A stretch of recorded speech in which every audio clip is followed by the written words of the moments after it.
Hey guys, so welcome back to Real Talk 3-Minute PD. Today we're going to be talking about building a survey. I was recently visiting with an instructional coach and she was trying to build a survey to survey her teachers to see how they felt about using each of the Google apps. So the first step is start with the end in mind. She wanted to know where the teachers were when it came to Google apps as far as how comfortable they felt with using them and using all of their features. So now we know what she wants to gain from the survey. Once you know that, you can choose the 4. Why 4 and not 5?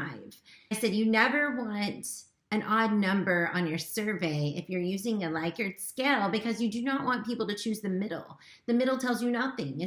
And so if you choose a 4 scale, they're either going to be on the right side or they're going to be on the left side. And that keeps it super simple for you to use the feedback to guide your actions. In this case, her professional development for these teachers. So once we knew the 4, she said, okay, the 4 should be, I am proficient with this app.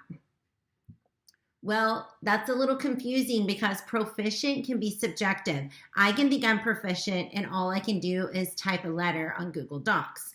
You could think you're proficient and you could build a newsletter with multiple columns, images, embedding links, hyperdocs, all these different things. So what is proficient?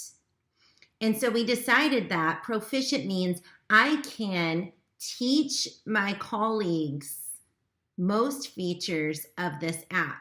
Okay, if you can teach your colleagues most features of this app, you're pretty proficient. I mean, you know it inside and out. And then, so once we decided the 4, we needed to go exactly opposite to decide the 1. I've never opened that app. That might be a good one. I've never even opened that app. So you have these extremes.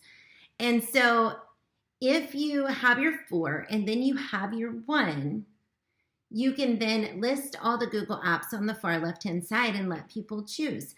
The only other thing I would suggest for a survey, first of all, 5 to 10 questions on the Likert scale and 1 open-ended response. It could just be super open. Any other feedback you would like me to know. It just really open, but then they have an opportunity to clarify anything that maybe wasn't super clear and couldn't be answered on the Likert scale based off of their perception. So that is something I definitely would include in all surveys. And so I think it's super important that if we're going to give these surveys, we flash the data back out to all the people that took the survey. So maybe through an email, a school newsletter, a district newsletter, out on your district hashtag, whatever that looks like, and say, you know what, because of this data, and you have the graphs, we are going to provide this, this, and this to meet your needs.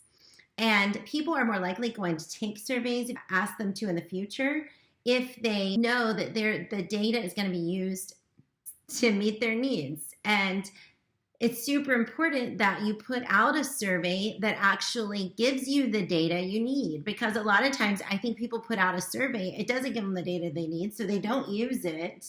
And then people feel like it was a waste of time, everyone, including the creator of the survey. So thank you so much for your time. I hope you found this helpful, creating a survey with the 3-Minute PD.